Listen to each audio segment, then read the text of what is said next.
2023년 가을 부흥회가 11월 5일 주일 오후 7시 저녁 예배부터 시작됩니다. 주제는 오직 예수이며 강사는 기독교 한국침례회 중앙교회 담임 목사이신 고명진 목사이십니다. 11월 7일 화요일까지 새벽 예배와 저녁 예배로 부평성전과 주안성전 그리고 송도 예배처에서 드려집니다. 성도들께서는 하나님의 풍성한 말씀의 은혜를 기대하며 기도로 준비해 주시기 바랍니다.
오늘 10월 22일은 오순절후 21번째 주일입니다.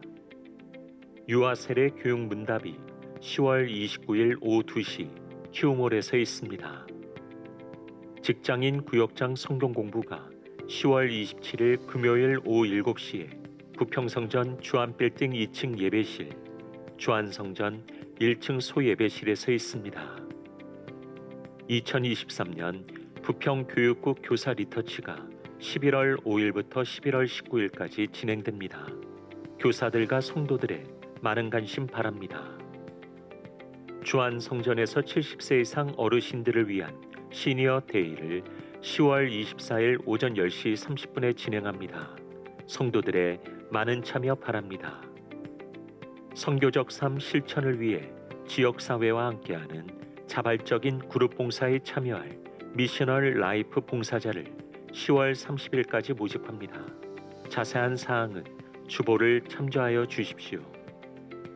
작년 청지기 훈련학교 훈련생 및 봉사자, 선교 정탐 훈련생, 예배자학교, 중보기도학교 훈련생, 행복한 부부학교 플러스 참여 부부를 모집합니다. 2023년 추수감사주의를 맞아 진행되는 전교인이 참여하는 필사 성경책 전참사에 참여하기 원하시는 분들은 10월 22일 주일 1부에서 3부 예배 후에 부평성전 지하 1층과 주안성전 1층에 접수대에서 선착순으로 신청을 하시고 필사용지 한 장을 받아가시면 됩니다. 2023년 여전도의 사랑나눔 바자회가 10월 25일부터 27일까지 부평성전에서 진행됩니다. 여전도의 회원들이 사랑과 정성으로 준비하였습니다. 성도들의 많은 관심과 참여를 부탁드립니다. 지금까지 교회 소식이었습니다. 이외의 교회 소식은 주보를 참조하시기 바랍니다. 할렐루야. 주일 삼부에 오신 모든 분들을 환영하고 축복합니다. 이 아침 우리의 정성을 담은 찬양이 하나님의 마음을 시원케 해드릴 수 있었으면 합니다.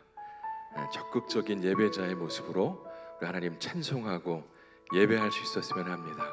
우리 예배를 하나님께서 기뻐 받으실 것을 상상하면서 우리 마음을 다한 예배를 하나님께 올려드리도록 하겠습니다. 함께 찬양하겠습니다.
하겠습니다.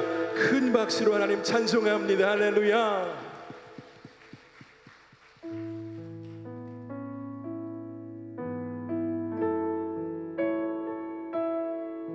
이곳 가운데 임재하신 하나님을 우리가 찬양하겠습니다. 하늘의 문을 여소서.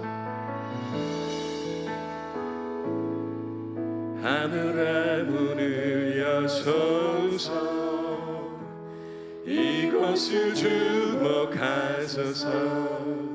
주를 향한 노래가 꺼지지 않으니 하늘을 열고 보소서. 이곳에 임재하소서. 주님을 기다립니다.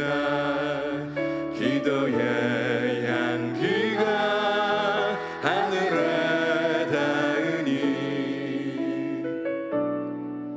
주여 임재하여 주소서. 이곳에 오셔서 이곳에 앉으소서. 이곳에서 드리는 예배를 받으소서. 주님의 이름만이 오직 주의 이름만 이곳에 있습니다.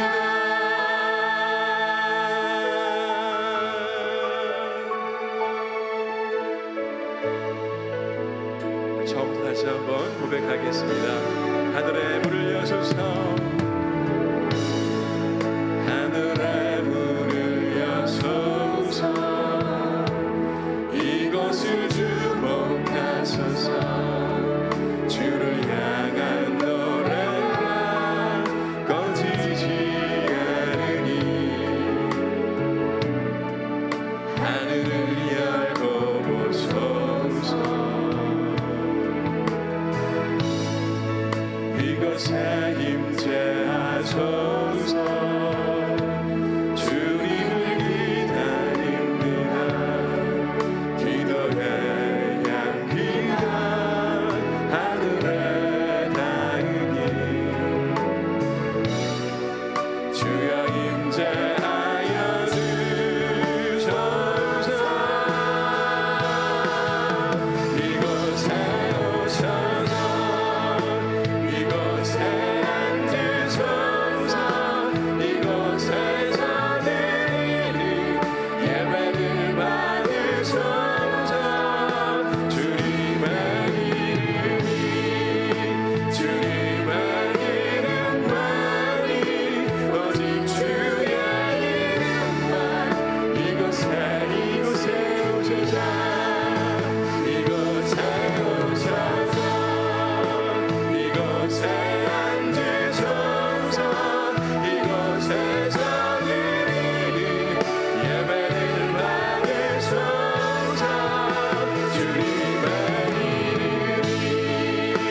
주님의 이름만이 오직 주의 다시 한번 고백합시다. 하나님 이곳에 오셔서 이곳에 오셔서 이곳에 앉으소서. 이곳에서 드리는 예배를 받으소서.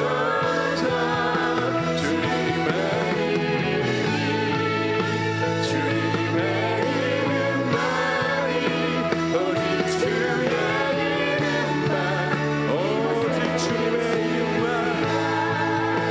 오직 주의 이름만 이곳에 오직 주님의 이름만이 오직 주의 이름만 이곳에 있습니다. 우리 하나님 한 분만 찬송과 영광을 받으시옵소서. 우리 가운데 임재하시는 하나님을 찬송합니다. 할렐루야.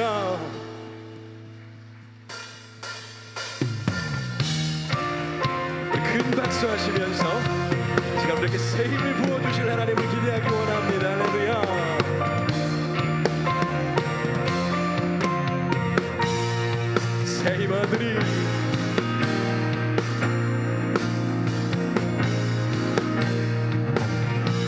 세이머들이 주를 바랄 때 주를 바랄 때 우리 주 세이머들이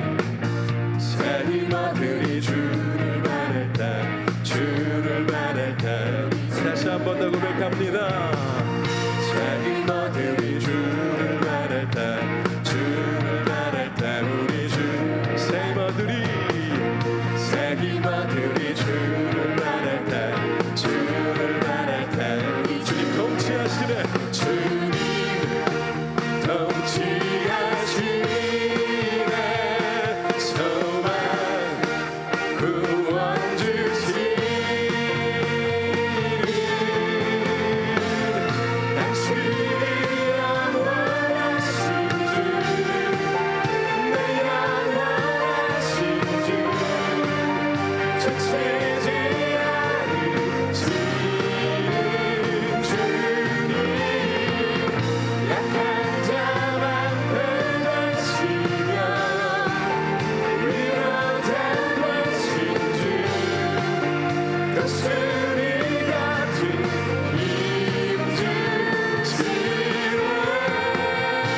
인자하시는 주님 우리 가운데 세임을 허락하여 주시옵소서. 할렐루야.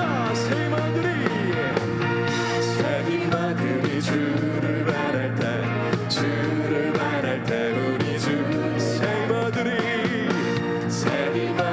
주를 바랄 때 다시 한번 믿음으로 고백합니다. 세임아들이 주를 바랄 때 주를 바랄 때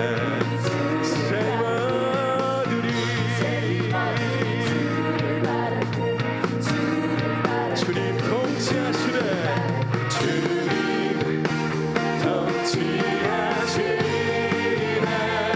소망 구원 주시네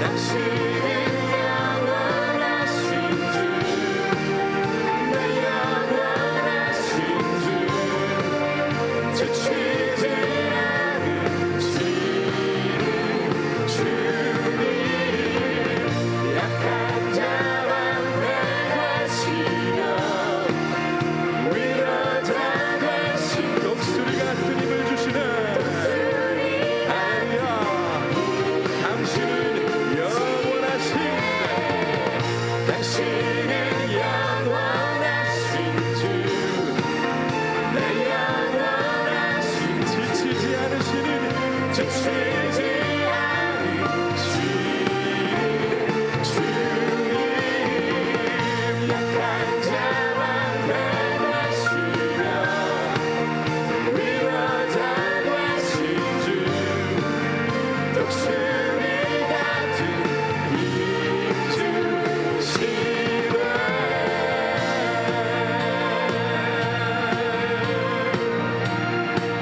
주님 통치하시네 주님 통치하시네 소망 구원 주시니 주님 통치하시네 소망 구원 주시니 당신은 영원하신 주내 영원하신 주 지치지 않으시는 주님 약한 자만 되시며 위로자 되신 주 우리 힘주시네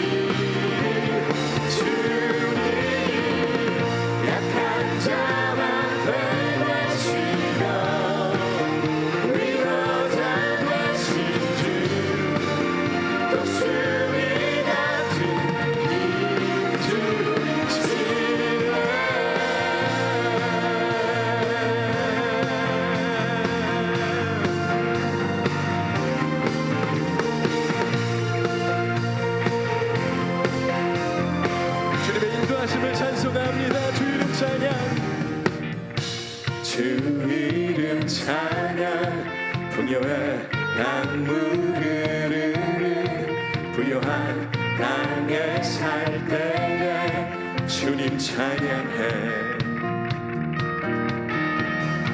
주 이름 찬양 거칠은 광야와 같은 인생길 걸어갈 때도 주님 찬양 다시 한번 처음부터 고백할까요? 주 이름 찬양 주 이름 찬양 풍요한 강물을 부요한 땅에 살 때에 주님 찬양해 주 이름 찬양 주 이름 거친 광야와 같은 곳을 다닐지라도 주님께서 함께 하십니다 인생길 걸어갈 때도 주님 찬양해 모든 축복 주신 주님 모든 축복 주신 주님 찬양하리 어두운 날이 다가왔지 나 외치리 주의 이름을 찬양해 주의 이름을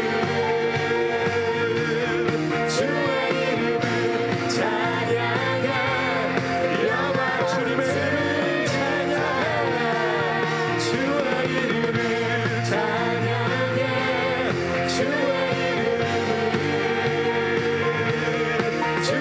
이름을 찬양해 영화로운 주 이름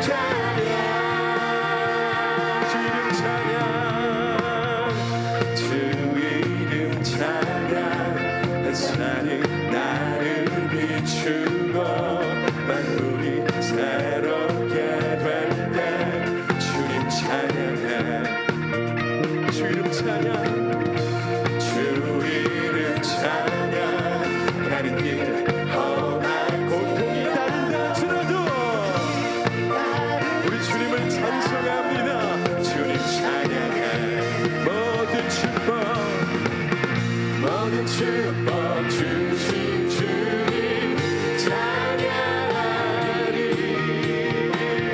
어두운 날이 다가와도 난 외치 주의 이름을 찬양해 주의 이름을 찬양해 영원한 우리 주님을 찬양합니다 주의 이름을 찬양해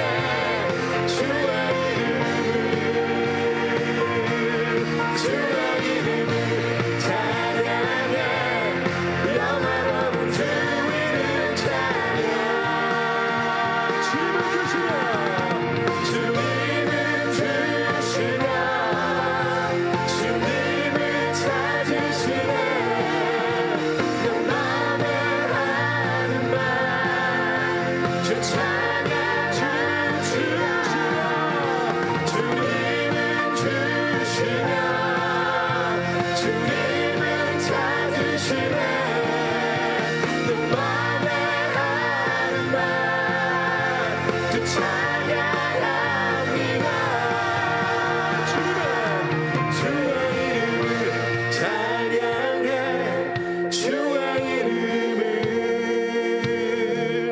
주의 이름을 찬양해 영화로운 주의 이름 찬양 주의 이름을 찬양해 우리 주님의 이름 주의 이름을 우리 한 번 더 고백하겠습니다 주의 이름을 찬송합니다 주의 이름을 찬양해 우리 주님의 주의 이름을 찬양해 영화로운 주 이름 찬양 우리 목소리로 주의 이름을 찬양해 주의 이름을 주의 이름을 찬양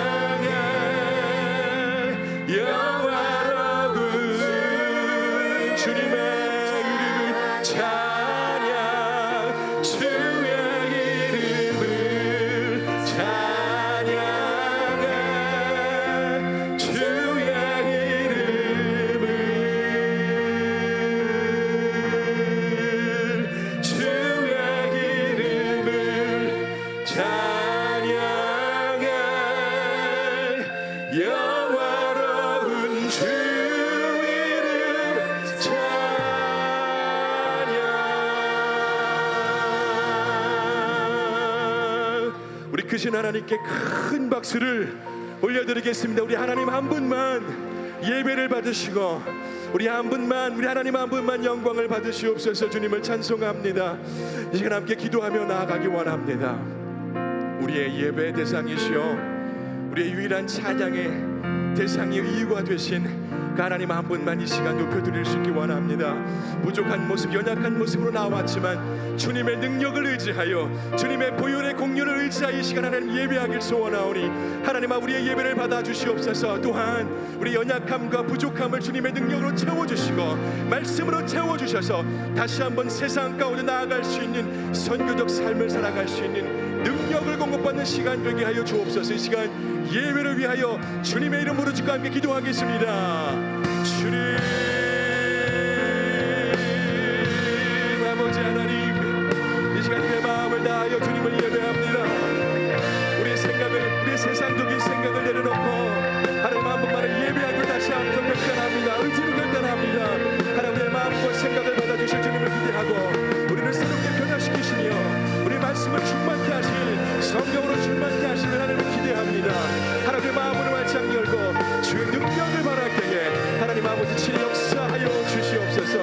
하나님 일하여 주옵소서. 한심령 후에 하나님 아버지 이렇게 찾아가시고 하나님 뜨거운 발로 안아주시며 사랑한다 말씀하여 주시옵소서. 하나님의 놀라운 위로와 사랑이 이 예배 시간 가운데 풍성하기를 소원합니다. 오 하나님 일하여 주옵소서. 하나님을 기대합니다. 주님,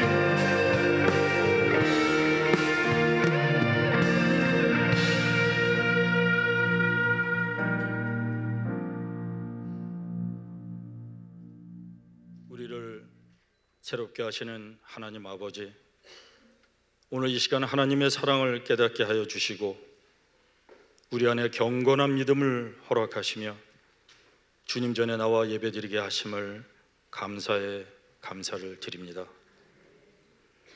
바라옵건대 연약한 모습이지만 하나님의 선하심과 인자하심을 바라보며 우리를 돌아보게 하시고 하나님의 품으로 돌아오는 우리에게 주님을 더욱 사모하는 마음을 주셔서 주님의 뜻을 분별하며 세상을 살아갈 수 있도록 말씀과 성령의 능력을 베풀어 주시옵소서. 교회를 세우시고 이 땅을 회복하시는 하나님 아버지, 정의와 공의의 통치를 위하여 기도드립니다. 전쟁으로 인한 그 땅에 평화가 있게 하심을 허락하여 주시고 특별히 대통령과 위정자들께 하나님의 통치가 이 나라에 임하심을 깨닫게 하여 주시옵소서. 그리하여 국민을 무릎으로 섬기게 하여 주시옵고 정치, 경제, 외교, 국방의 당면 과제를 해결하는 지혜는 하나님으로부터 도움을 깨닫게 하여 주시옵소서. 또한 바라옵기는 복음으로 자유 통일 속히 이루고 무너진 교회를 세워서 이 민족 열방을 향해 귀하게 쓰임 받을 수 있는 민족 될 수 있도록 아버지 하나님 역사하여 주시옵소서. 사랑의 아버지 하나님, 귀하고 귀한 두 개의 기관과 동역하게 하심도 감사에 감사를 드립니다. 두 날개인 주한대원대학교 주한복지재단을 축복하여 주셔서 민족복음화와 세계 선교의 사명을 감당하게 하시고 또한 지역사회의 돌봄의 욕구를 잘 섬길 수 있도록 은혜 허락해 주신 것도 감사합니다. 주한교회와 더불어 귀하게 쓰임받을 수 있도록 아버지 하나님 축복하시고 인도하여 주시옵소서. 또한 교회가 교회를 낳는 분립개척 가운데 주님께서 길을 열어주셔서 복음의 빛을 비추는 귀한 사역을 잘 감당하게 하셨고 이를 위해 힘써 수고하고 기도하는 한영희 목사님과 동역자분들 붙잡아 주시옵소서. 아버지 하나님, 이 시간 하나님의 말씀을 듣고자 합니다. 하나님, 저의 귀를 열어 주시옵소서. 이 시간 무엇을 보려고 광야에 나갔느냐라는 제목으로 주님 말씀을 대언하시기 위해 다녀서신 우리 지정규 목사님 성대를 보호하여 주시고 주님의 말씀을 온전히 대언하게 하실 수 있도록 능력을 더하여 주시고, 듣는 우리 마음에도 역사하여 주셔서 주의 말씀을 받아들일 수 있도록 인도하여 주시옵소서. 그리하여 약속의 말씀, 응답의 말씀 붙들고 세상 속에서 작은 예수처럼 살아가게 도와 주시옵소서. 이 시간 함께 하나님께 예배드리는 샬롬 찬양대의 찬양을 음행하여 주시옵고, 예배를 위하여 각 처소에서 수고하는 수고의 손길을 감찰하여 주시옵소서. 그리고 지금 이 시간도 선교시에서 헌신 수고하시는 선교사님들의 안위를 지켜주시옵고, 모든 환우분들에게 주님의 유라 평강과 치유의 손길이 있을 수 있도록 하시옵소서. 특별히 우리 원로 목사님의 노년의 삶을 축복하여 주시옵고, 감사하며 예수님의 이름으로 간절히 기도드리옵나이다.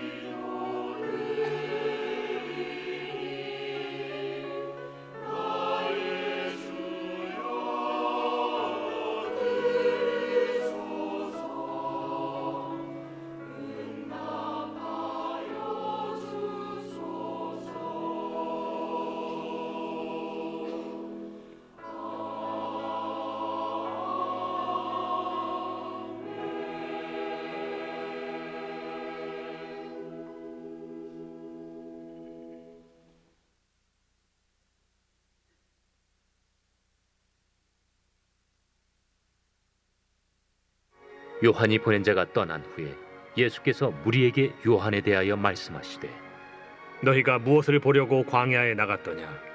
바람에 흔들리는 갈대냐? 그러면 너희가 무엇을 보려고 나갔더냐? 부드러운 옷 입은 사람이냐? 보라, 화려한 옷을 입고 사치하게 지내는 자는 왕궁에 있느니라. 그러면 너희가 무엇을 보려고 나갔더냐? 선지자냐? 옳다. 내가 너희에게 이르노니 선지자보다도 훌륭한 자니라. 기록된 바 보라, 내가 내 사자를 내 앞에 보내노니 그가 내 앞에서 내 길을 준비하리라 한 것이 이 사람에 대한 말씀이라. 내가 너희에게 말하노니 여자가 낳은 자 중에 요한보다 큰 자가 없도다. 그러나 하나님의 나라에서는 극히 작은 자라도 그보다 크니라.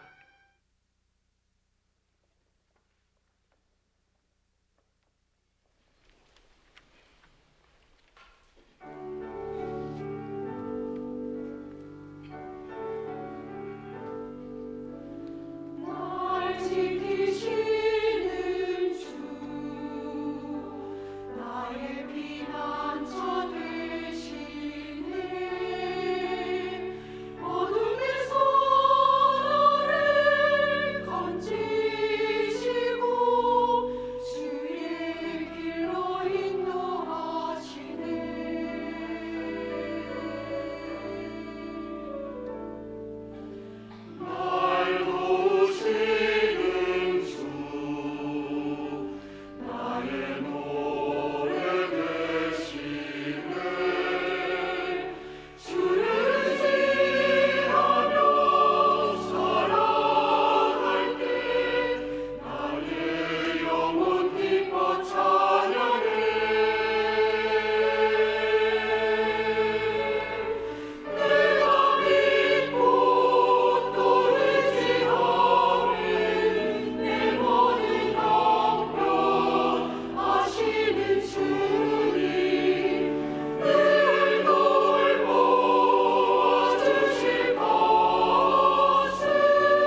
안녕하세요. 저는 안내봉사국을 섬기고 있는 김하순 집사입니다. 20년 전 아내를 따라 처음 주안교회에 오게 되었습니다. 교회에 처음 간 날 본당 맨 뒤에 앉아 찬양을 듣는데 갑자기 겪어보지 못한 감정에 가슴이 뜨거워지고 눈물이 흐르며 내가 왜 이러지? 라고 느끼는 저에게 매우 어색한 상황이었습니다. 나를 지으시고 나를 부르신 하나님, 나를 자녀 삼아주신 주님께 감사드립니다. 부족한 저에게 하나님께서는 교회에서 진행하는 여러 교육을 받게 하시며 믿음을 성장시키셨고 교회에 정착하게 하셨습니다. 이후 안내봉사를 권면받았고 지금은 안내국에서 13년째 봉사를 하고 있습니다. 성도님들을 맞이하며 서로의 이름은 몰라도 매 주일 얼굴 보면서 가족처럼 인사하고 안내하는 것이 얼마나 기쁘고 감사한 일인지 모릅니다.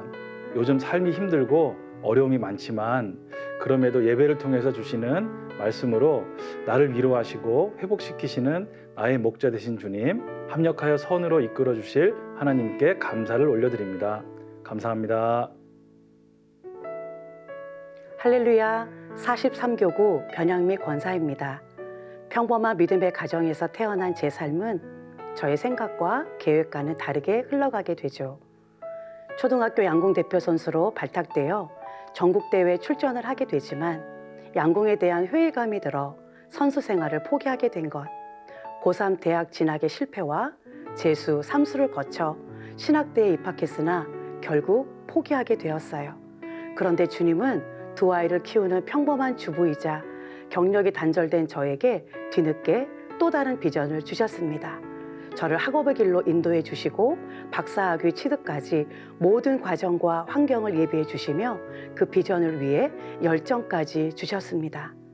주님은 저에게 가장 알맞은 교육자의 길로 인도해 주셨습니다. 남들보다 늦었다고 생각했던 느린 인생에서 행복하고 의미 있는 일을 할 수 있는 감사 인생으로 제 삶을 변화시켜 주셨습니다. 모든 것은 하나님의 때가 있음을, 나를 향한 계획이 있었음을, 하나님의 계획에는 실수가 없음을 알게 되었습니다. 오늘도 가장 좋은 길로, 가장 안전한 길로 이끌어 주시는 하나님께 감사드립니다. 아멘. 할렐루야. 우리 하나님께 영광의 박수 올려드리겠습니다. 할렐루야. 우리 하나님께서 가장 좋은 길로, 가장 완전한 길로 여러분을 이끌어 주실 줄 믿습니다. 옆에 분하고 이렇게 인사했으면 좋겠습니다. 하나님은 당신을 향한 계획을 갖고 계십니다. 예. 네, 광고 몇 개 하겠습니다. 여전도의 바자회가 이번 주 수요일부터 금요일까지 부평성전에서 진행됩니다. 특별히 한나 아파트부터 60파트까지 각 여전도에서 열심히 준비했으니까요. 성도님들께서는 주변 이웃과 함께 구역 식구들과 함께 한 번 이상 꼭 참석해 주시면 감사하겠어요. 더불어 토요일 날, 금요일까지 부평에 가시고요. 토요일 날 여기 주안성전 이 주차장에서 다음 교육국에서 준비한 작은 바자회가 진행됩니다. 가까이 사시는 분들 꼭 오세요. 네, 제가 얼굴 도장 찍을 테니까. 네, 알겠습니다. 또 하나, 이번 주 화요일에 이 장소에서요 70세 이상 어르신들과 함께하는 주안 시니어데이, 주안성전 시니어데이가 이곳에 진행됩니다. 그래서 10시 반에 모이시면 좋은 공연 보고 밑에 가서 식사하시고 그렇게 마무리할 거니까요. 우리 어르신들 많이 참석해 주시면 감사하겠습니다. 네, 기도하겠습니다. 하나님, 오늘도 주의 말씀 앞에 섭니다. 사람의 입을 통해 전달되지만 성령께서 역사하시고 감동도 주셔서 변화가 일어나는 은혜의 시간 되게 하여 주옵소서. 예수님의 이름으로 기도합니다. 아멘. 생명의 말씀으로 나를 채우사 주의 길 예비케 하소서. 성령의 능력으로 기름 부으사 진리를 선포하게 하소서. 함께 찬양하겠습니다. 생명의 말씀으로 나를 채우사 주의 길 예비케 하소서. 성령의 능력으로 기름 부으사 진리를 선포하게 하소서. 아멘. 할렐루야. 주 안의 모든 성도 여러분, 하나님과 늘 동행하십시오. 주의 임재 가운데 살아가십시오. 오늘도 성령의 충만한 은혜가 저와 여러분의 삶과 가정에 임하는 복된 하루 되길 주의 이름으로 간절히 축복합니다. 여러분, 구약 성경과 구약 성경의 끝인 말라기와 신약 성경이 시작될 때까지의 중간의 시간을 신구약 중간기라고 이야기합니다. 그 시간이 약 400년의 시간입니다. 여러분, 이 신구약 중간기 정확히 400년의 시간들을 규정하는 처음과 끝에 구분이 있습니다. 그게 말라기부터 세례 요한까지를 신구약 중간기라고 이야기합니다. 여러분, 우리가 아는 것처럼 세례 요한은요, 예수님의 친척이었어요. 그리고 예수님보다 6개월 먼저 태어났습니다. 제사장 가문의 출신입니다. 그리고 그가 태어날 때 비범하지 않았습니다. 굉장히 특별했습니다. 예수님이 수태고지를 듣고 천사를 통해서 태어나신 것처럼 이 세례 요한이 임신했을 때도 동일하게 그의 부모에게 천사가 수태고지를 합니다. 누가복음 2장 13절, 천사가 그에게 이르되 사가랴여 무서워하지 말라, 너희 간구함이 들린지라. 내 아내 엘리사벳이 내게 아들을 낳아 주리니 그 이름을 요한이라 하라. 여러분, 그러니까 태어날 때부터, 수정될 때부터 범상치 않았습니다. 그는 제사장의 자녀였기 때문에 성전에서 살 수 있었지만 그는 광야에서 살았습니다. 여러분, 그것도 모자라서 광야에서 짐승의 가죽 털옷을 입고 살았어요. 여러분, 밍크코트 입고 다닌 거 아닙니다. 소가죽 입고 다닌 거 아니에요. 그냥 남루한 옷 입고 다녔어요. 약대 털옷이라고 그러잖아요. 낙타의 털을 가지고 만든 옷을 입고 다녔습니다. 그리고 그가 먹었던 것은요, 음식은 메뚜기와 석청이었다라고 이야기합니다. 여러분, 건강식 먹었다라는 거 아니에요. 특별한 음식 먹었다라는 거 아닙니다. 그냥 광야에서 구할 수 있는 것, 그 음식을 구걸해서 구해서 거린처럼 먹고 살았다라는 것을 의미합니다. 여러분, 그런데 이 세례 요한의 명성은요, 대단했습니다.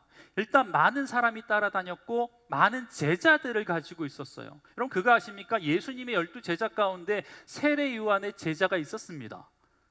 여러분, 그 정도로 이 세례 요한의 명성은 대단했습니다. 그렇다면 왜 사람들이 그를 따라다녔고 왜 사람들이 그의 제자가 됐을까?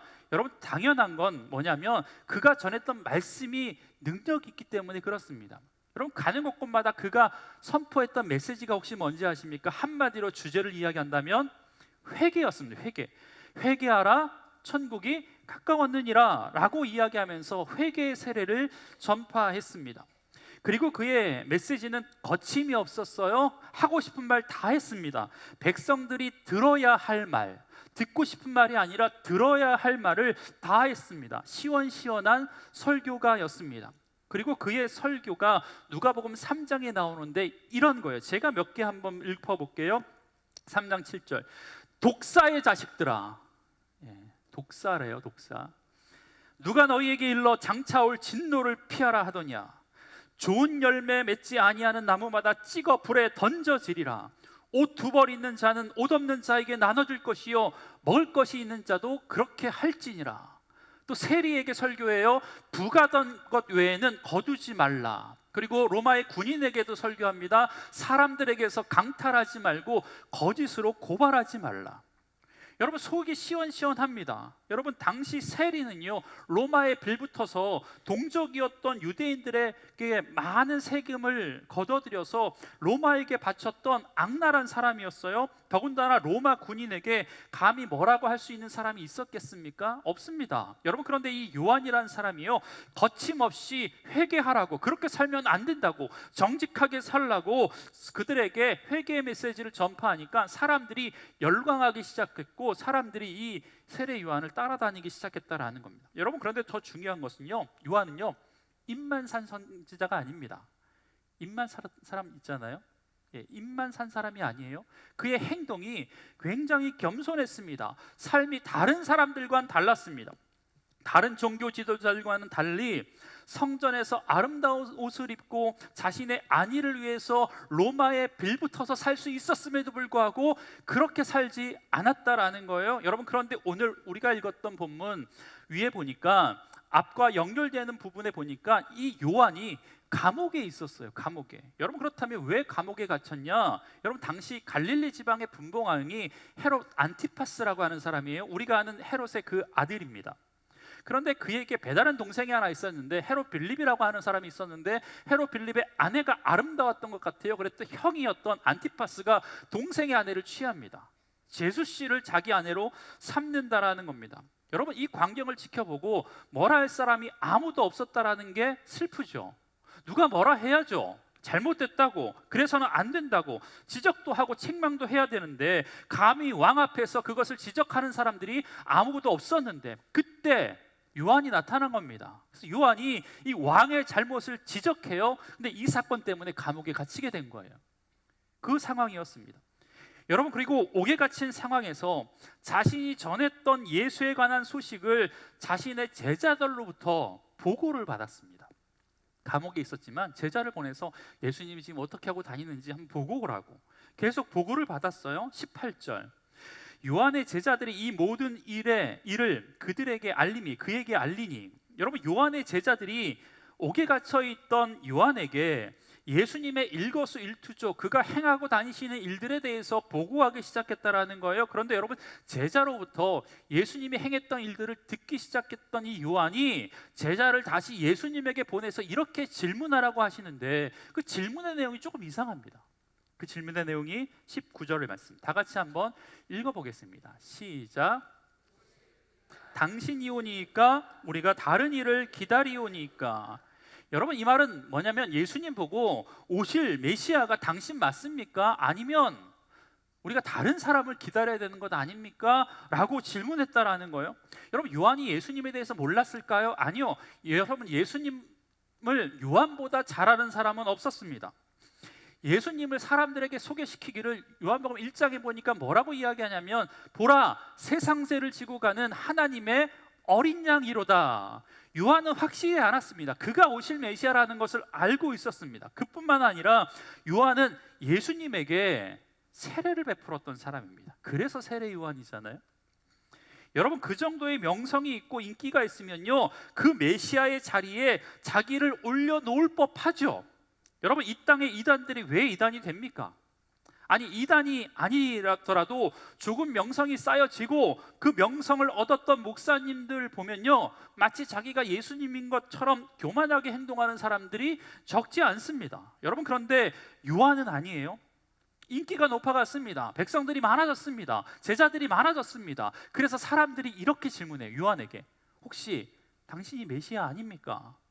여러분 그런데 이 말을 듣고 요한은 우물쭈물하지 않습니다. 단호하게 이야기해요. 난 아닙니다.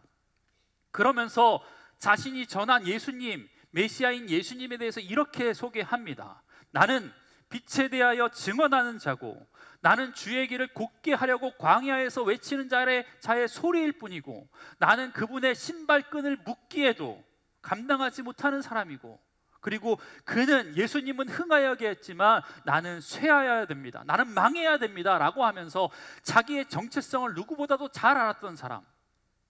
나는 주의 길을 예비하러 온 사람, 준비하러 온 사람이라 라고 철저하게 고백하는 자였습니다. 여러분 그런데 왜 그토록 예수님에 대해서 잘 알고 있음에도 불구하고 요한이 예수님의 메시아 되심을 의심했던 질문을 한 이유가 뭘까? 여러분 한마디로 이야기하면요 메시아관에 대한 오해 때문에 그렇습니다. 이게 무슨 말이냐면 여러분 요한뿐만 아니라 이스라엘 백성들은 메시아에 대해서 가지고 있었던 생각이 있었는데 그게 뭐냐면 메시아는 심판하시는 분이다 라는 생각을 가지고 있었습니다. 당시 유다 백성들은요 메시아가 오시면 로마로부터 실질적인 독립이 있을 것이고 그래서 이스라엘 백성들이 회복되고 다윗의 왕국이 다시 한번 재현될 것이다라고 하는 확신이 있었다라는 거예요. 그리고 그들이 특별히 이사야서 35장에 되어 있었던 메시아에 관한 예언을 그대로 믿었습니다. 35장 4절의 말씀 다 같이 한번 읽어보겠습니다. 시작. 두려워하지 말라. 보라 너희 하나님이 오사 보복하시며 갚아주실 것이라. 하나님이 오사 너희를 구하시리라. 이사야가 메시아를 예언하면서 하셨던 말씀이에요. 메시아가 오면 로마를 보복하실 거래요.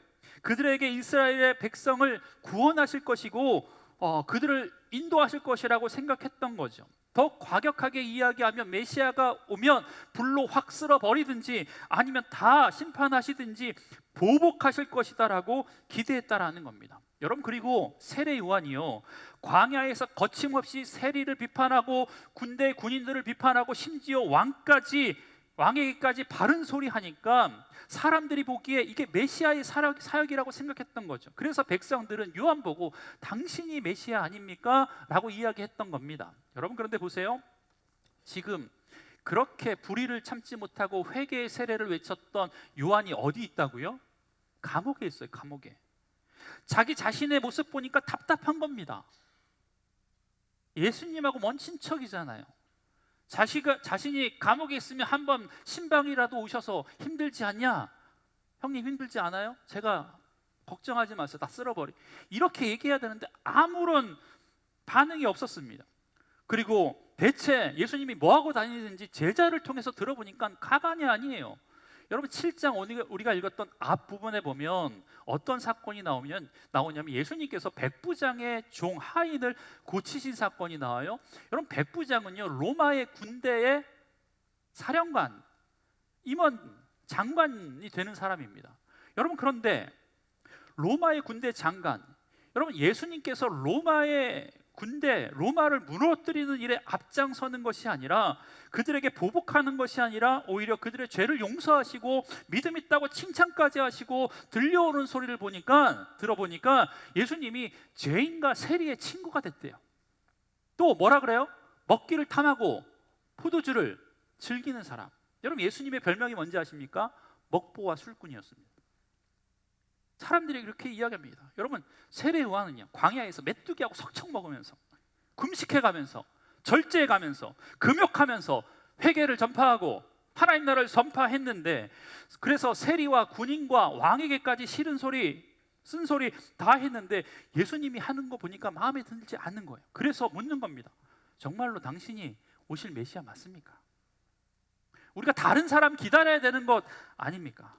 여러분, 그때 예수께서 보란 듯이 제자들을 앞에 두고, 그들의 제자들을 앞에 두고 병자를 고치시고 맹인들을 눈뜨게 하시고 귀신을 다 내어 쫓으십니다. 그러면서 하시는 말씀이 22절 다 같이 제가 한번 읽어볼게요. 너희가 가서 보고 들은 것을 요한에게 알리되, 맹인이 보며 묵 걷는 사람이 걸으며 나병 환자가 깨끗함을 받으며 귀먹은 사람이 들으며 죽은 자가 살아나며 가난한 자에게 복음이 전파된다 하라. 여러분, 이 예수님께서 행하셨던 이 기적은요, 단순한 기적 이상의 의미가 있습니다. 왜냐하면 이 기적은요, 앞서 이야기했던 이사야 선지자가 메시아를 예언하면서 했던 예언과 동일하거든요. 눈먼 자가 눈을 뜨며 병든 자가 자유함을 얻으며 갇힌 자가 노임을 얻으며. 여러분, 이 말씀을 예수님께서 지금 하시고 있는 거예요. 예언을 이루시고 있는 거예요. 결국 심판하시겠지만 지금은 그들에게 회개할 기회, 구원될 기회를 주시면서 메시아 일을 해나가고 계셨다라는 겁니다. 여러분, 그런데 요한이 생각하기를 메시아는 심판해야 되는데 용서하시니까, 구원하시니까, 그러니까 당신이 메시아 맞습니까? 라고 지금 질문하고 있다라는 거예요. 이해되시죠? 예. 여러분, 우리도 마찬가지입니다. 분명 하나님을 믿어요. 하나님을 전지전능하신 분으로 믿고, 창조자로 믿고, 나를 구원하실 분으로 믿고, 나의 아버지로 믿습니다. 안 믿은 게 아닙니다. 여러분, 그런데 내가 알고 있었던, 내가 겪었던 하나님과 내가 원하는 하나님과 하나님께서 나에게 보여주신 하나님이 다를 때 우리는 하나님을 의심합니다. 분명 하나님은 전지전능하신 분이라는 걸 알고 있는데 내 삶의 문제가 해결될 기미가 보이지 않을 때 내가 믿는 하나님이 진짜 하나님이 맞나 의심될 때가 한두 번이 아니라는 거예요. 자식 아파 보세요. 사업 망해 보세요. 여러분, 하나님에 대한 신뢰와 믿음이 정말 확실한 것 같았어요. 변하지 않을 거라고, 누군 변해도 나는 변하지 않을 거라고 생각했는데 환경이 바뀌고 자꾸 생각지도 못한 일들이 계속 진행되다 보니까 하나님의 신실하심에 대해서 의심하고 회의에 빠지는 경우가 많이 있다라는 겁니다. 그래서 요한처럼 우리도 질문하죠. 하나님이 맞나? 내가 진짜 바른 신앙 잘 믿고 있는 건가? 이 길 가는 게 맞는가? 라고 생각할 때가 왜 없겠습니까? 여러분, 요한도 마찬가지였다라니까요. 감옥이라는 고통스러운 현장, 상황 때문이어서 더 그랬을 수도 있죠. 여러분, 그래서 마지막으로 예수님께 확인하고 싶었던 거죠. 주님, 진짜 당신이 메시아 맞습니까? 여러분, 그런데 문제가 뭔지 아십니까? 예수님이 이 말씀을 듣고 이렇게 말씀하세요. 23절. 누구든지 나로 말미암아 실족하지 아니하는 자는 복이 있도다. 아멘. 아멘. 예수님으로 말미암아 실족하지 않으면 복이 있대요. 여러분, 여기서 실족하다라는 단어는요, 스칸달리조라는 단어인데, 이건 지금 우리가 흔히 영어로 쓰고 있는 스캔달의 어원이 되는 말입니다. 그러니까 걸림돌이 되다라는 말입니다. 여러분, 어떤 장애물 때문에 예수님의 메시아로서의 정체성을 의심하고 불신하게 되는 것, 그것을 지금 의미하게 되는데, 여러분, 그렇다면 요한에게 있어서 그 장애물이란 뭘까요? 다른 게 아닙니다. 심판자로서의 메시아관, 이게 예수님을 메시아로 인정하게 되는데 의심하게 만드는 생각이었다라는 겁니다. 여러분, 그들 스스로가 가지고 있었던 환상과 소망과 내가 원하는 것이 이루어지지 않으면 예수를 메시아로 믿는 것이 걸림돌이 되고 만다라는 겁니다. 자, 보세요, 여러분. 물론 우리 여기에는 예수님을 걸림돌이라고 생각하시는 분이 없겠지만, 여러분, 신앙생활 하다 보면 내가 바라고 내가 소원하는 것들이 이루어지지 않을 때 예수님을 믿는 것이 걸림돌이 될 때가 있습니다. 여러분, 예전에 사역했던 교회에서 한동안 교회에 등록해가지고 잘 출석했던 청년이 저한테 찾아와서 이렇게 얘기하는 거예요. 그 청년이 했던 말 그대로 제가 해볼게요. 목사님, 저 이제 교회 끊으려고요. 이렇게 얘기하는 겁니다. 무슨 교회 학원도 아니고 교회를 끊겠대. 다음 달에 등록하는 거니 다시? 예. 그래서 제가 교회는 끊는 게 아니라 교회는 쉬는 거야. 얘기했어요. 예. 그래서 왜 그러냐고 물어보니까 교회 오면 나한테 잘해주고 마음도 편하고 좋았대. 그런데 교회에 등록했던 순간부터 지금까지 내가 교통사고 났지요, 우리 아빠 사업도 잘 안 되지요, 여자친구가 결정적으로 헤어지라고 잘해. 교회 등록해 보니까 되는 게 없다라는 거예요. 여러분, 잘 들으세요. 여러분, 우리가 신앙생활을 하고 예수를 믿는다고 해서 문제가 없어지는 건 아니죠. 여러분, 잘 알잖아요. 우리 모두 알잖아요. 여러분, 그런데 그 실족하게 만들 만한 문제가 나를 완전히 무너뜨릴 것이다라고 생각하는 것이 아니라, 그 걸림돌처럼 보이는 그 문제를 예수 안에서 걸림돌이 아니라 디딤돌 삼아서 하나님께 나아가게 된다면 우리의 삶과 여러분의 신앙은 한 단계 더 도약할 수 있는 믿음의 일이 일어나게 될 줄 믿습니다. 여러분, 이게 성숙이라는 겁니다. 여러분 앞에 있는 문제라고 하는 것이요, 장벽이고 걸림돌이라고 생각한다면 그것을 뛰어넘는 것이 힘들어요. 여러분, 그런데 그게 장벽이 아니라 걸림돌이 아니라 그 돌이 디딤돌이라고 생각하면 그 디딤돌은 높으면 높을수록 더 높게 뛰어오르는 것 아닙니까? 여러분, 내가 그 위를 밟고 올라설 수만 있다면 그 걸림돌은요, 그 디딤돌이 되어서 우리의 신앙을 성장하게 성숙하게 만들 수 있다라는 거예요.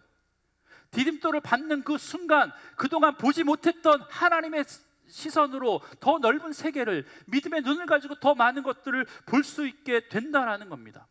믿으십니까? 여러분, 믿음이라는 것은요, 하나님의 말씀이 내 생각보다 옳다고, 내 생각보다 맞다고, 내 생각보다 뛰어나다라고 인정하는 게 그게 믿음입니다. 내가 인정하기 싫어도 하나님이 인정하시라면 인정하는 거, 그 믿음이에요. 내가 사랑하기 싫어도 하나님이 사랑하라고 하시면 사랑하는 거고, 내가 헌신하기 싫어도 하나님이 헌신하라고 하면 헌신하는 거고, 내가 용서하기 싫어도 하나님께서 용서하라면 용서하는 거고, 내가 가기 싫어도 하나님께서 가라고 하시면 가는 것, 그게 믿음인 줄 믿습니다. 여러분, 위대한 선지자 세례 요한도요, 예수님에 대해서 오해하고 실족했잖아요. 여러분, 그렇다면 세례 요한을 따라다녔던 그 수없이 많은 제자들은요, 얼마나 더 많은 오해와 얼마나 많은 더 실족을 하고 있었을까? 지금 상황에서도 요한에게 조금 실망했던 사람이 있을 것 같아요. 자기가 믿고 따랐던 요한이라는 사람이 그런 질문을 하고 있잖아요. 여러분, 그렇다면 우리가 신앙생활에서 실족하지 않고 하나님을 전적으로 신뢰하고 어떠한 상황에서도 끝까지 하나님을 붙들 수 있는 방법이 있다면 뭘까? 여러분, 그게 뭔지 아십니까? 그것은 바로요, 오늘 말씀의 제목처럼 예수님께서 무리들에게 하셨던 세 가지의 질문을 통해서 우리가 깨닫게 됩니다. 여러분, 예수님께서 요한의 제자들을 이제 돌려보내신 이후에 남아있는 무리들에게, 듣고 있었던 사람들에게 요한에 대해서 말씀하시면서 3번의 질문을 하시는데 이 3번의 질문 가운데 예수님께서 스스로 답하십니다. 첫 번째 질문이 이거였습니다. 24절의 말씀 다 같이 한번 읽어보겠습니다. 시작. 바람에 흔들리는 갈대냐? 여러분, 저는 이 질문이 이렇게 들렸어요. 너는 무엇을 보려고 교회에 나갔더냐? 라고 묻는 질문 같았습니다. 혹은 너는 무엇을 보려고, 누구를 보려고 여기에 앉아 있느냐? 라는 질문 같았습니다. 여러분, 여기서 말하고 있는 광야라고 하는 것은요, 무작정 외진 곳, 어려운 곳, 고독하고 적막한 곳만 상징하지 않습니다. 물론 광야가 그런 곳이 맞아요. 하나님과 독대해야 하는 장소가 맞습니다. 그런데 여기서 이 광야는요, 상징적인 의미가 있어요. 뭐냐면 지금 백성들이 찾은 광야에는요, 말씀을 전하는 세례 요한이 있었다라는 거예요. 그러니까 새로운 운동, 새로운 변화를 일으키는 상징적인 장소가 바로 광야였습니다. 뭔가를 개혁하고 싶어서, 변화시키고 싶어서 지금 우리나라가 사람들이 변화를 시키고 개혁하고 할 말이 있으면 어디로 가요? 광화문 가잖아요. 거기 자리 깔잖아요. 마찬가지였습니다. 이 광야에 갔습니다. 그래서 요한을 찾는 곳이 바로 광야였다라는 거예요. 그리고 사도행전 7장에 보니까 이 광야는 곧 교회라라고 말씀하고 있습니다. 여러분, 그러면서 하시는 말씀이 바람에 흔들리는 갈대를 보러 갔냐? 라고 물으셨다라는 겁니다. 여러분, 갈대는 나약함을 상징하고 줏대 없음을 상징하는 것 아닙니까? 그래서 예로부터 이런 말 있잖아요. 남자는 흔들리는 갈대와 같다. 맞나요? 이런 말 있잖아요. 맞죠? 여러분, 토라져 있는 남편에게 맛있는 거 사주면 다시 돌아옵니다. 예, 그냥 단순해요. 흔들리는 것처럼 보이지만 그 심지를 바로잡는 법은 단순합니다.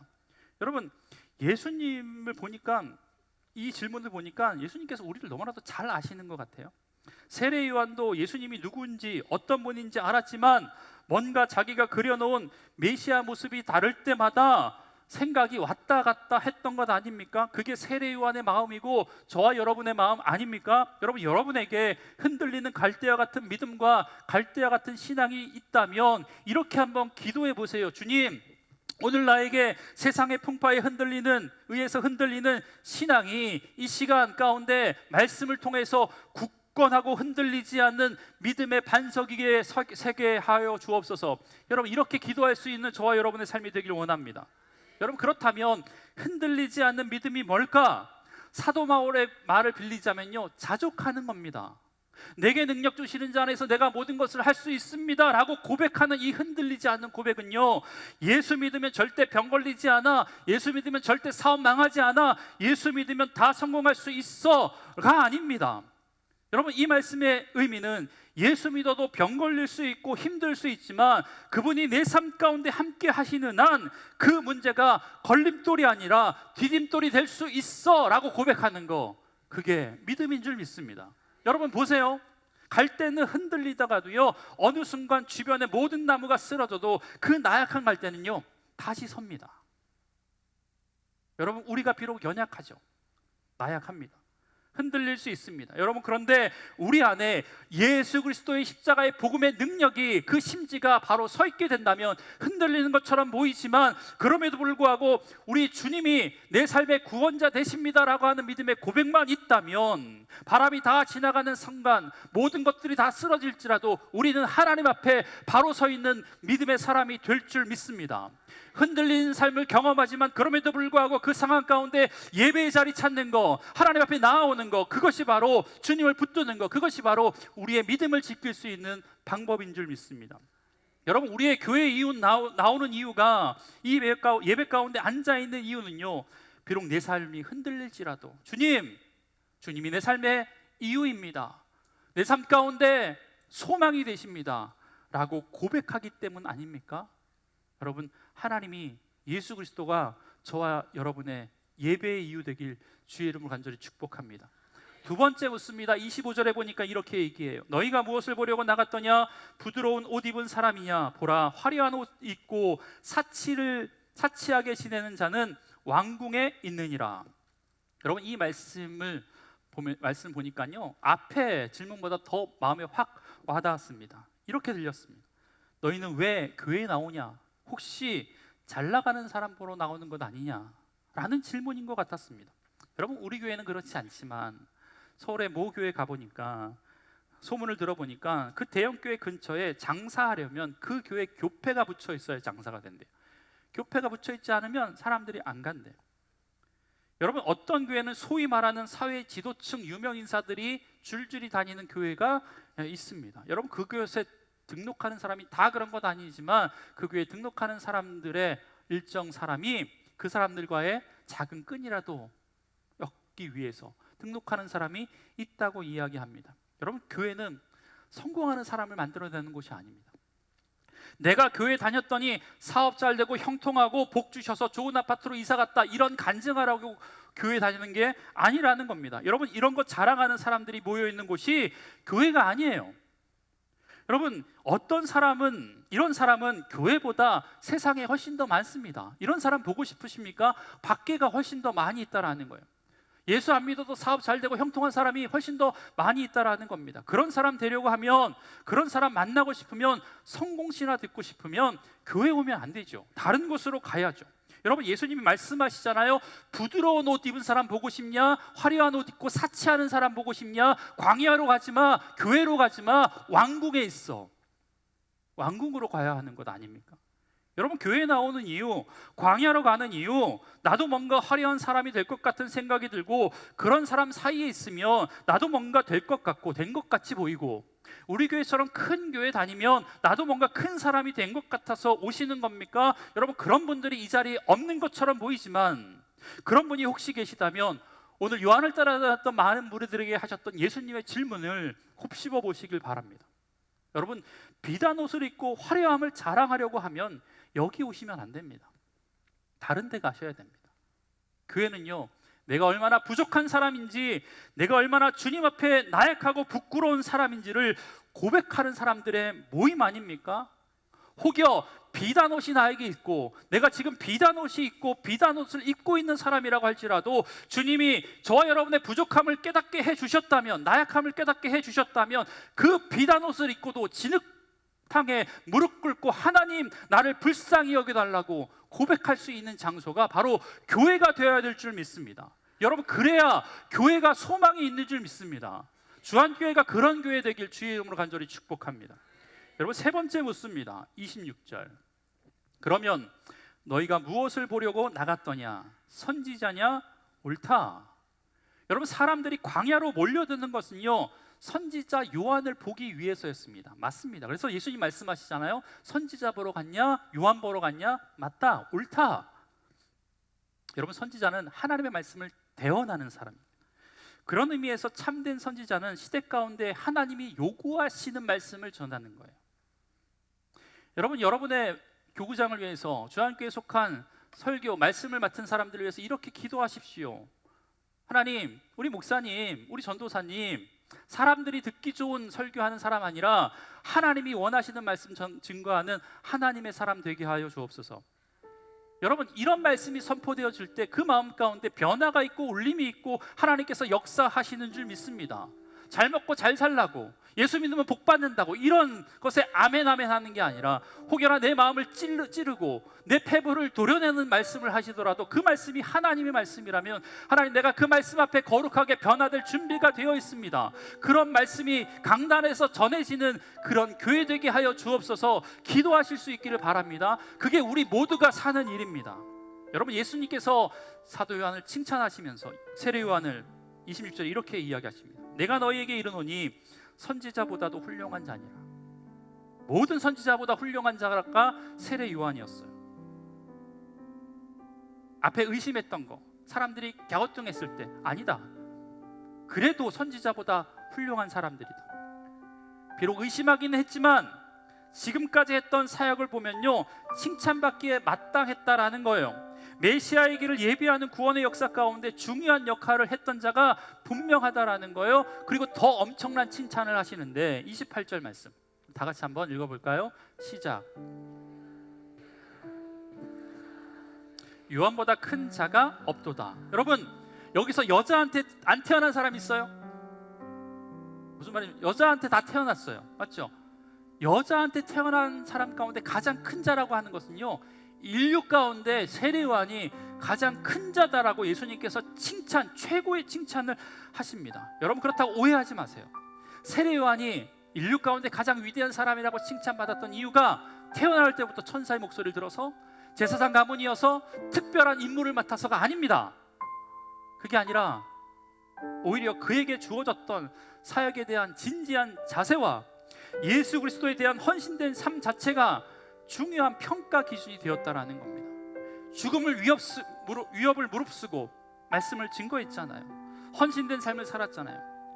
그런 특별한 직분 때문에 그런 게 아니라 그의 특별한 삶 때문에 예수님께서 그를 특별한 사람으로 칭찬해 주셨다라는 겁니다. 여러분, 그러니까 교회에 있는 특별한 직분, 목사나 장로나 선교사나 여러분 이런 분들, 그 직분을 통해서 특별한 사람, 위대한 사람으로 하나님께서 평가하지 않으신다라는 거예요. 평가하는 기준은 다른 게 아닙니다. 하나입니다. 하나님 앞에 얼마나 즐겁게 헌신했느냐, 하나님이 얼마나 기뻐하시는 삶을 살았느냐. 여러분, 요한은 그런 사람이었습니다. 그런데요, 이어서 예수님이 이렇게 말씀하세요. 28절. 그러나 하나님의 나라에서는 지극히 작은 자라도 그보다 크니라. 인류 가운데 가장 큰 자라고 칭찬하셨던 주님께서 하나님의 나라에서는 요한이 지극히 작은 자보다 크지 않대요. 작대요. 여러분, 이게 무슨 말씀일까? 요한의 사역이 뭐였다고요? 메시아의 길을 예비하는 사람, 메시아의 길을 준비하는 사람이었습니다. 요한은 구약의 말라기가 예언했던 마지막 선지자였어요. 그러니까 예수님이 오시기 전까지 구약의 율법 아래 놓였던 옛 시대를 살았던 마지막 사람. 예수님이 오심으로 말미암아 이제부터 새로운 시대, 새 시대가 시작됩니다. 예수님께서 이 땅 가운데 전했던 것은 다른 게 아니라 하나님의 나라였습니다. 죽어서 가는 천국이 아니라 이 땅 가운데 임하실 하나님의 나라를 선포했어요. 그렇다면 옛 시대에 정점이 있었던 세례 요한이라고 하더라도 새 시대에 들어가지 못한다면 새 시대를 살고 있는 어린아이보다, 지극히 작은 자보다, 예수님의 제자보다 더 작은 자다라고 이야기하고 계세요. 이런 삶을 살았던 사람이 또 한 명 있어요. 누구냐면 모세. 모세는 이스라엘 백성 가운데 가장 위대한 민족의 지도자였습니다. 40년 동안 이스라엘을 광야에서 이끄시고 이제 약속의 땅으로 들어가는 일만 남았는데 하나님께서 뭐라고 말씀하시냐면 여기까지가 너의 사명이다 라고 말씀하고 있어요. 여러분, 모세가 뛰어나지 않는 사람이 아니잖아요. 뛰어난 사람이잖아요. 하나님께서 인정하시다야. 그런데 여러분, 모세는요 광야에서 죽었습니다. 약속의 땅으로 들어가지 못했다라는 거예요. 그런 의미에서 약속의 땅에 들어갔던 그 사람들 가운데 가장 작은 자보다 그 하나님의 나라, 하나님의 땅을 경험하지 못했기 때문에 큰 자가 되지 못한다라는 겁니다. 여러분, 그런데 저와 여러분요, 이미 하나님께서 주시는 하나님의 나라, 우리는 이미 경험하고 있는 것 아닙니까? 하나님께서 이 땅 가운데 하나님의 나라를 만드시고 그 나라, 하나님의 나라를 확장해 가시기 위해서 누구를 부르셨냐면 저와 여러분을 부르신 줄 믿습니다. 여러분, 세례 요한이 하나님 나라를 예비한 사람이라면 저와 여러분은요 천국을 소유한 사람입니다. 요한은 예수님을 소개했던 사람이라면 저와 여러분은 예수님께 속한 사람입니다. 비록 우리가 육체적으로 여자에게서 난 자이지만 예수님의 죽으심으로 말미암아 우리는 하나님께로부터 난 자가 되었습니다. 그렇다면 우리는 여기 앉아있는 누구든지 간에 세례 요한보다 이미 큰 자가 되었습니다. 그리고 그 하나님 나라를 확장을 위해서 하나님께서 저와 여러분에게 세례 요한에게 주셨던 동일한 사역들, 사명들을 저와 여러분에게 주십니다. 그러면서 우리에게도 이렇게 물으실 겁니다. 너희는 무엇을 보려고 교회에 왔느냐? 너희는 무엇을 보려고 예배를 드리느냐? 여러분, 그렇다면 우리가 봐야 할 것이 무엇입니까? 바로 우리에게 참 소망을 주신 예수 그리스도인 줄 믿습니다. 그분이 이 땅 가운데, 교회 가운데 이루어 놓으신 하나님의 나라를 우리가 봐야 될 줄 믿습니다. 여러분, 여전히 주일마다 교회에 등록하는 새신자들이 많이 있습니다. 처음 나오시는 분도 있고요, 쉬시다가 주안교회를 다시 찾으시는 분도 있습니다. 여러분, 그분들이 우리 교회에 와서 뭘 보았을까? 넓은 예배당, 괜찮은 주차장, 괜찮은 시설, 괜찮은 찬양대, 찬양팀을 보았을까? 아닙니다. 여러분, 무엇을 보기 원하십니까? 여러분들은 교회에 와서, 예배에 와서 무엇을 보고 가십니까? 여러분, 바라건대 예배에 올 때마다 이 예배 가운데 주인 되어주시는 하나님 예수 그리스도를 볼 수 있는 믿음의 사람 되길 원합니다. 세례 요한은 예수님의 길을 준비했던 사람입니다. 그의 손끝에는 다른 것이 있는 것이 아니라 예수님이 계셨다라는 걸. 또한 이 교회에 와서 이 교회가 하나님의 땅이구나, 하나님의 나라구나 라는 것을 경험할 수 있는 주 안의 모든 성도 되길 주의 이름으로 간절히 축복합니다. 우리 찬양 한 곡 하겠습니다.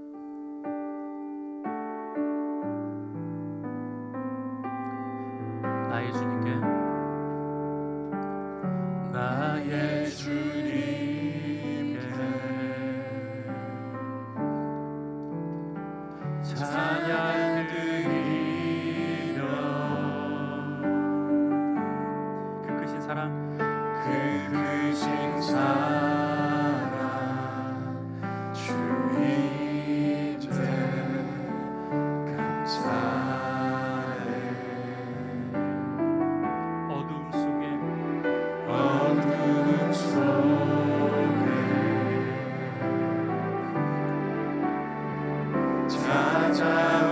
찾아오셔서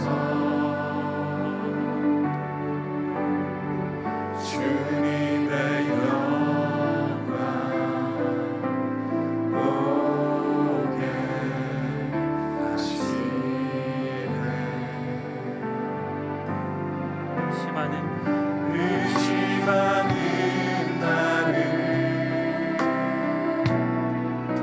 손 내밀어 잡아주시네.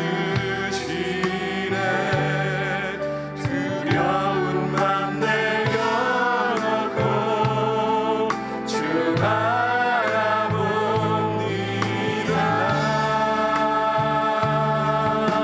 주님을 보게 하소서. 주님을 보게 하소서.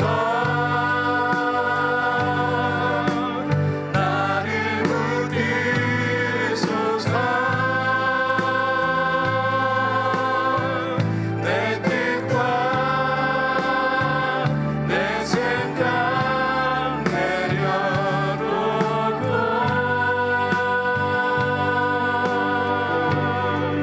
주님 앞에 나 엎드려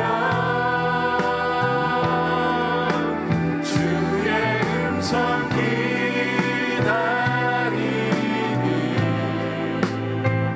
나를 부르실 때 믿음으로 걸어가니.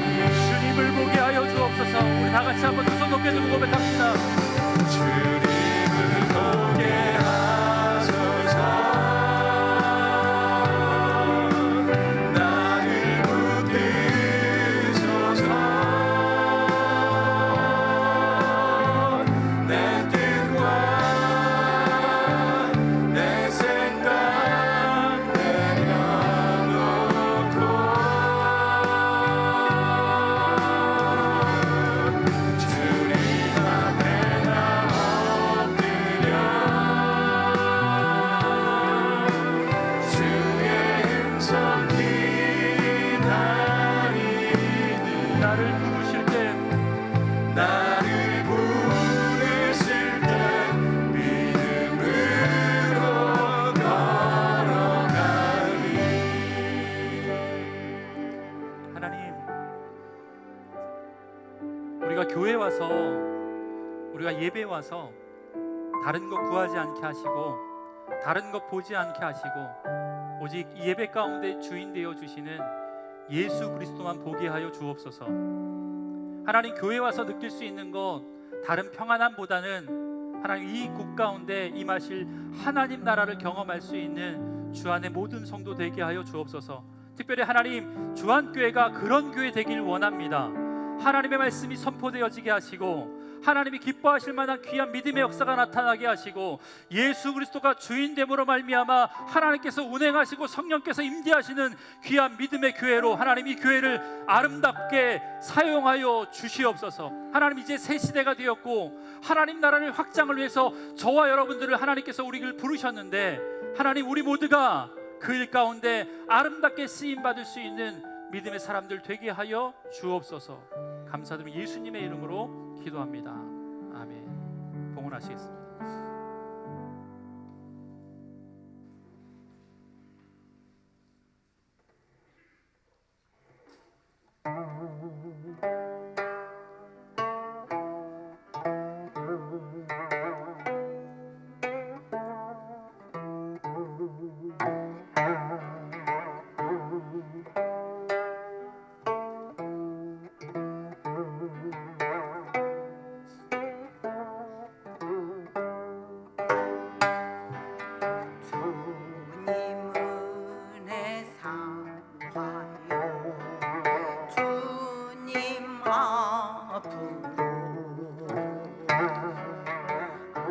아픈 마음 지친 육신 주께 옵니다.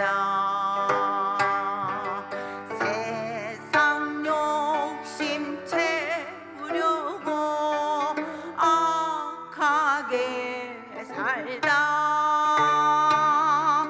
주님 사랑 깨닫고 주께 옵니다. 주님 말씀 사모하여 주님 앞으로 상처 많은 육신으로 주께 옵니다. 내 마음이 교만하여 마음대로 살다 전국 소망 깨닫고 주께 옵니다. 생명의 강 푸른 초장 바라보면서 주님 앞에 주님 앞에 나옵니다.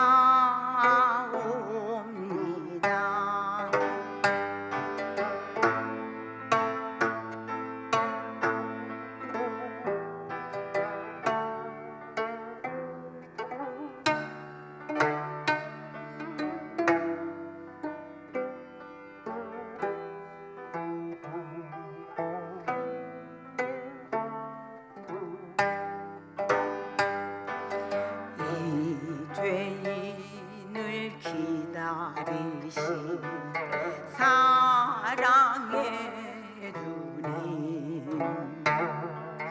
눈물 흘려 애통하며 주께 옵니다.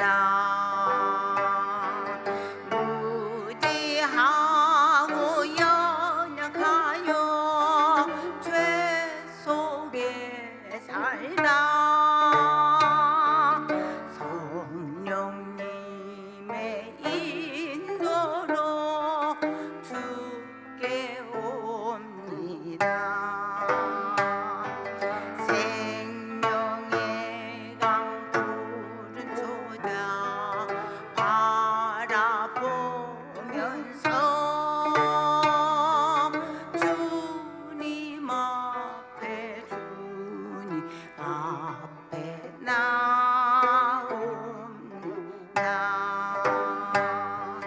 주님 앞에 주님 앞에 나옵니다.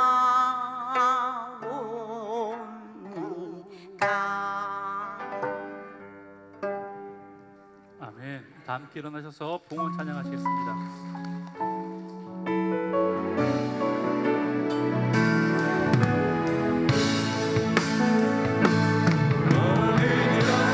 영광과 존귀와 능력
구원해 주셔서 하나님 나라 확장을 위해서 귀한 사역 주시니 감사를 드립니다.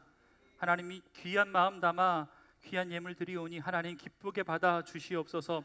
이 땅에서 주신 것들 나만 위해서 쓰는 인생 아니라 남을 대접하며 남을 공개하며 주의 복음을 위하여 사용하며 주의 종들을 섬기며 선교 사역에 힘쓰며 다음 세대를 위해서 드리는 것이 기쁨으로 여기며 살아갈 수 있는 주의 성도들 되게 하여 주옵소서. 이러한 삶을 살아가는 주의 백성들에게 하늘의 생명, 영원한 생명뿐만 아니라 이 땅에서도 배나받는 놀라운 믿음의 축복 누릴 수 있는 주 안의 성도 될 수 있도록 주님 역사하여 주옵소서. 하나님 긴급 기도의 제목을 가지고 기도합니다. 이미자 권사님 유방암입니다. 이기임 집사님 방광암입니다. 고혜은 집사님 갑상선암입니다. 박종순 집사님 코로나입니다. 변백은 집사님 전립선 암입니다. 춘춘신 목사님 백혈병입니다. 여숙희 성도님 염증으로 힘듭니다. 김철성, 양윤진 불신자인데 식도암과 암에 걸려 있습니다. 성령 하나님 이 시간 그들에게 찾아가 주심으로 하나님 치유의 손길을 베풀어 주시옵소서. 의료원회가 떠올라서 치료의 강선을 베풀어 주시옵소서. 하나님 수술을 앞둔 자들에겐 찾아가 주심으로 말미암아 집도하는 의사와 함께하여 주옵소서. 그래서 하나님 지금까지 어떤 수술보다 더욱더 정교하고 정확한 수술 이루어질 수 있도록 주님 은혜를 더하여 주옵소서. 하나님 수술 이후에 후유증 없이 잘 회복되어지게 하여 주시고 남은 여생 주를 위해 살아갈 수 있는 믿음의 사람들 되게 하여 주옵소서. 내가 나사렛 예수 그리스도의 이름으로 악한 질병의 권세에 계명하노니 다 떠나갈지어다. 다 떠나갈지어다. 암덩어리는 사라질지어다. 깨끗하여질지어다. 평강이 임할지어다. 주님, 그래서 육신의 질병뿐만 아니라 영혼까지 새로워지는 믿음의 역사 일어날 수 있도록 주님 은혜를 더하여 주옵소서. 이제 하나님 세상으로 나아가는 믿음의 종들을 하나님께서 기억해 주심으로 말미암아 어디에 있든지 무엇을 하든지 내가 너와 함께하마 약속하신 약속의 말씀 붙들고 승리할 수 있는 귀한 인생 되게 하여 주시옵소서.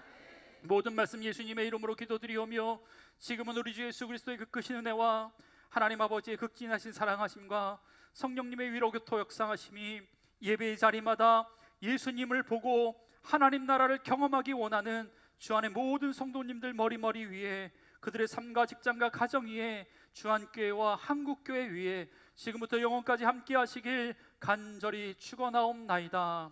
아멘.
찬양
나는